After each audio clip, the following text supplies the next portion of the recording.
Mines. La Guinée recule à la 46e place au classement des pays miniers les plus attractifs.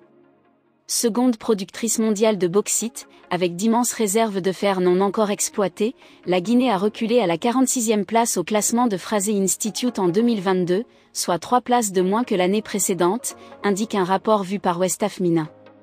Si tu es nouveau sur la chaîne, n'oublie pas de vous abonner et d'activer la cloche de notification pour ne rater aucune de nos prochaines vidéos.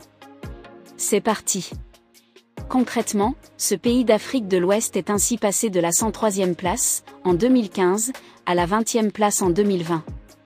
Au cours de ces 5 années, selon des chiffres fournis à West Africa, l'ensemble des investissements directs injectés dans le secteur minier a été de 6,2 milliards de dollars USD.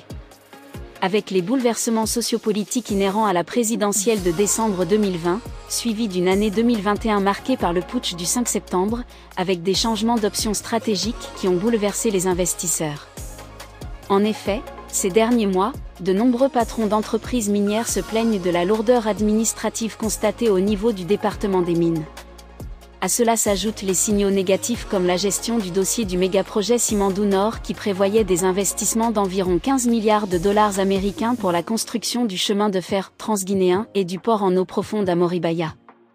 Winning Consortium Simandou qui a porté le méga-projet à un niveau jamais atteint depuis l'indépendance du pays, avec le début de construction de gros ouvrages, tels que des tunnels, un tracé pour le chemin de fer, d'impressionnants travaux pour ériger le port en eau profonde, a vu son élan coupé par la décision d'arrêt des travaux en mars, puis en juillet 2022. Depuis cette date, un nouvel accord cadre a été imposé par la junte militaire au pouvoir, suivi de la signature des statuts de la Compagnie du Transguinéen, qui inclut théoriquement tous les 4 blocs du Simandou, y compris Simandou Sud, contrôlé par Rio Tinto Cinfé, sans que les éléments concernant le financement ne soient réellement bouclés. Entre-temps, un terme sheet non contraignant a été signé par le géant chinois de l'acier Baowu Steel, qui est entré dans le projet, en décembre 2022, mais même l'annonce officielle de la signature du pacte d'actionnaires n'a pas encore réglé tous les détails. Selon nos sources, les négociations se poursuivent et les différentes parties ont encore des détails à régler.